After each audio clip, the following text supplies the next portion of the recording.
समाजात बदल करावाच लागणार आहे, त्याशिवाय पर्यायच नाही. कुणी कुणाचं नाही सिद्ध झालंय 2 वर्षात. ज्यांना आपण आपले म्हणत होतो ना ते आपल्या विरोधात गेले. आरक्षण नाही पाहिजे म्हणतात, मिळून देऊ नका, आमच्यात नको, तो यात नाही, कोणाच जातो मग यावेळेला एवढं दडपण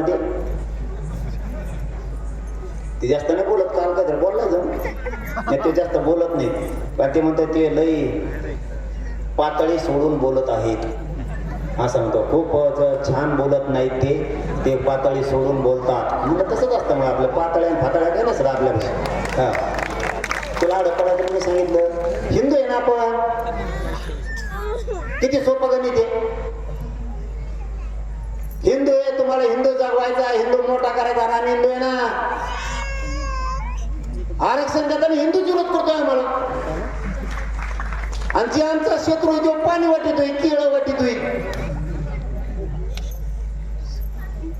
ही रिअल परिस्थिती आहे. तुम्हाला सत्य मानावं लागणार आहे, नाकारून नाही चालणार. ज्यांना आपण आपले म्हणत होतो ते आपल्या पोरांच्या मूर्त्या पाडायला लागले. आरक्षण मिळून द्यायला तयार नाही. सगळ्यांनी फळी तयार केली. आता ते एवढे 150 जणांची केली तुम्ही का? मला विरोध करायचा. तो 150 नाही तर 500 नाही पालती पाडले ना त्याला खाणार नाही सांगणार. किती काय गेलो आरक्षणात आम्ही, तू कशाला मराठी नाराज? उलट त्या या लेवलने समजून घ्यायला पाहिजे. आपण विरोध केला तरी मराठी आरक्षणात गेली, त्याच्यापेक्षा कशाला नाराज अंगावर घ्यायची? मिळू द्या. राहिले तेच किती, आता 7-8% राहिले, तर किती राहिले ते मी आता घालणारच. 29 ऑगस्टला मराठी आरक्षणात गेले म्हणजे गेले. आता 1-2-3 कामं सांगतो तेवढे करा. एकाने गप्प बसायचं नाही. पहिलं काम, इथं बसलेल्या प्रत्येक माणसाजवळ 1000 नंबर आहे. मोबाईल मध्ये आहेत का नाही?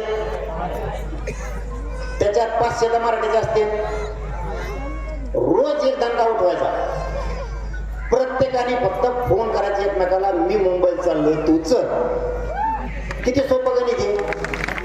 एखाद्या माणसाला जर 5-50 फोन आले, तो सकाळी फोन करून तुम्हाला म्हणणार तू पाय पडतो, मला फोन न करू. 100 फोन आले, आता बोल मुंबईला येतो आपण फोन करू नको. दुसरं काम हे लय महत्वाचा. 6 महिन्यापूर्वी पेपर झाला आणि पेपर झाल्याच्या नंतर त्यांचं कोणती प्रमाणपत्र निघालं. 2% हुकलं त्यांचं पोरग. 2% हुकलं म्हणजे तुम्हाला हे सांगतोय, श्रीमंतीला सुद्धा आरक्षण किती गरजेचं आहे. श्रीमंत मराठ्याच्या डोक्यात जर काही फॅट बसलेला असेल तर त्यांनी काढून टाका. माझ्याजवळ पैशाचे, अमुकाचे, प्रॉपर्टीचे. लेकरं बाळ सुखात नाहीत. लेकरं बाळाला जे पाहिजे ते तुमच्या प्रॉपर्टीकडे नाही बघत. मित्राबरोबर राहतं, आपली मुलगी मैत्रिणी बरोबर राहती, तिला वाटतं आपण त्यांच्या तोडीस तोड चाललो पाहिजे. ते तुमचे प्रॉपर्टी नाही बघत. ते जर एखाद्या टक्क्यावर हुकलं ना, ते रात्रंदिवस घरात विचार करीत बसतं, ते लागलं मी नाही लागलं, ते लागलं मी कसं का नाही लागलो. तुमच्या प्रॉपर्टीकडे नाही बघत. लेकरा बाळांच्या इच्छा पूर्ण करायच्या असल्या, त्यांचं स्वप्न आपल्या साकार करायचं असलं तर आरक्षणाशिवाय पर्याय नाही. त्या माजी मंत्र्याचा पोराचा 2% नंबर हुकला आणि 6 महिन्यांनी प्रमाणपत्र निघालं.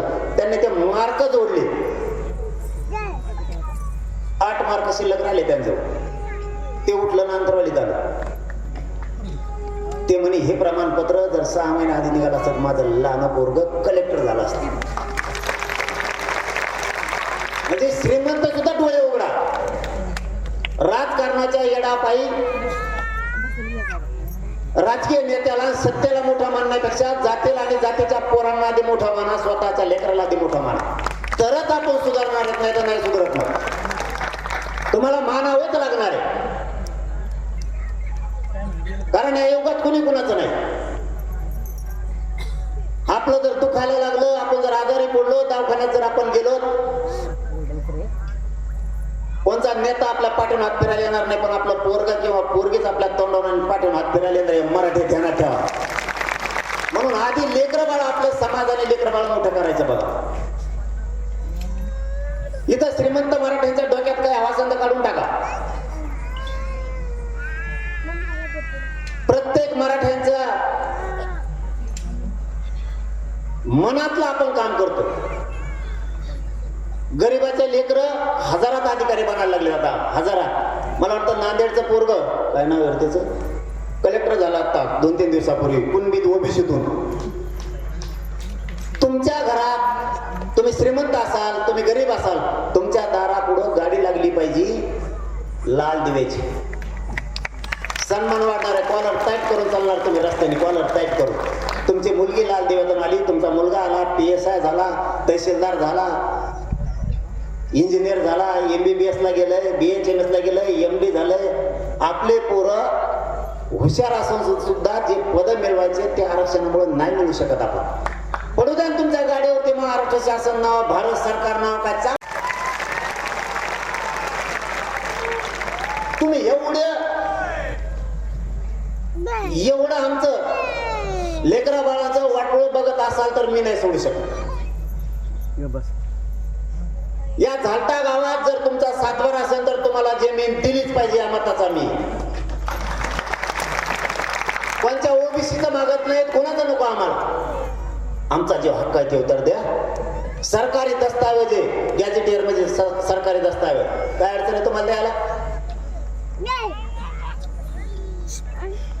शाहू राजांच्या संस्थांचं, सातारा संस्थांचं गॅजेटियर आहे. पश्चिम महाराष्ट्र त्याच्यात सगळा बसतोय, अडचण काय तुम्हाला द्यायला?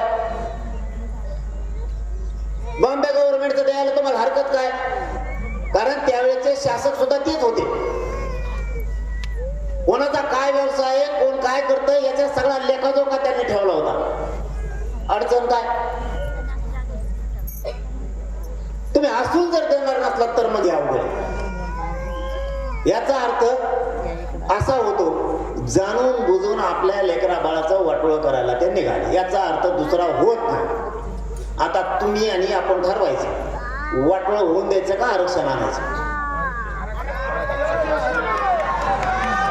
कारण काय असतं लक्षात ठेवा, एकदा जर लेकरा बाळाचं वाटोळ झालं तर पुन्हा संधी नाही. शिक्षण लय माग झालंय आता, एवढी 60% गोष्ट नाही राहिली. बीड जिल्ह्यात एक माजी मंत्री आहे, सांगू का? काय माहित तो मला नाही म्हणता नाही, धनगाव खेळा. बीड जिल्ह्यात एक माजी मंत्री आहे, त्यांच्या मुलाचा 6 महिन्यापूर्वी पेपर झाला. त्यांना नावाची चरित्र तुमचं सांगू का? नाही त्यांना विचारत राहील, त्यांना अडचण येऊ नये म्हणून आपण कोणाला अडचणीत आणत नाहीत म्हणून तर या मराठ्यावर विश्वास आहे सगळ्यांचा. गैरफायदा